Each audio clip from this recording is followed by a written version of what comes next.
મિત્રો, ગીતામાં શ્રી કૃષ્ણ કહે છે કે શા માટે ખોટી ચિંતા કરો છો? કોનાથી ખાલી ડરો છો? કોણ તમને મારી શકે છે? આત્મા ન તો જન્મે છે ન તો મરે છે. જે થયું તે સારું થયું અને જે થશે એ પણ સારું જ થશે. તમે વીતેલાનો પસ્તાવો ન કરશો અને ભવિષ્યની ચિંતા પણ ન કરો. તમારું શું ગયું? તમે રડો છો. આત્મા ન તો જન્મે છે ન તો મરે છે. તમે શું લાવ્યા અને શું ખોઈ નાખ્યું અને શું ઉત્પન્ન કર્યું કે તેનો નાશ થઈ ગયો. ના તમે કશું લઈને આવ્યા હતા. જે તમે લીધું તે અહીંયા જ લીધું અને જે આપ્યું તે પણ અહીંયા જ આપ્યું. હે મનુષ્ય, ખાલી હાથ આવ્યા અને ખાલી હાથ ચાલ્યા. જે આજે તમારું છે એ કાલે બીજા કોઈનું હતું, પરમ દિવસે બીજા કોઈનું હશે. તમે તમારું સમજીને મસ્ત રહ્યા છો. બસ આ જ આનંદ તમારા દુઃખનું કારણ છે.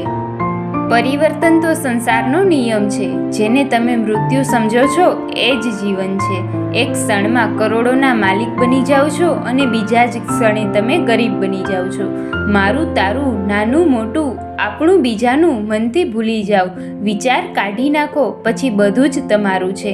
ના તમે આ શરીરના છો, ના આ શરીર તમારું છે. તેમાં જ તમારો વિલય છે. પરંતુ આત્મા સ્થિર છે. તો પછી તમે કોણ છો? તમારી જાતને ભગવાનને અર્પણ કરો અને આ જ સૌથી ઉત્તમ આશરો છે. જે આ આશરાને જાણે છે તે બીક, ચિંતા, શોક, ભયથી હંમેશા મુક્ત છે. જે કાંઈ પણ તમે કરો છો તે ભગવાનને અર્પણ કરતા જાઓ. આમ કરવાથી તમે હંમેશા જીવનમાં મુક્તિનો અનુભવ કરી શકશો. ભગવાન શ્રી કૃષ્ણ કહે છે કે મનુષ્ય શું છે? 2 હાથ, 2 પગ, થોડીક બુદ્ધિ, ક્ષુદ્ર વાસનાઓ એક ખોખામાં રહે છે એવા આકારને મનુષ્ય કહેવામાં આવે છે. પણ સાચી રીતે જોતા જ ઈશ્વરનું વિશ્વસ્થાન ધરાવતા એટલે કે જેમાં ઈશ્વર રહે છે તે મનુષ્ય છે. મિત્રો, જો તમને અમારો વિડીયો પસંદ આવ્યો હોય તો વધુમાં વધુ લોકોને શેર કરજો. અને મિત્રો, આ કળિયુગના યુગમાં ધાર્મિક વિડીયો જોવા માટે અમારી ચેનલને લાઈક, શેર અને સબસ્ક્રાઈબ કરજો. ધન્યવાદ.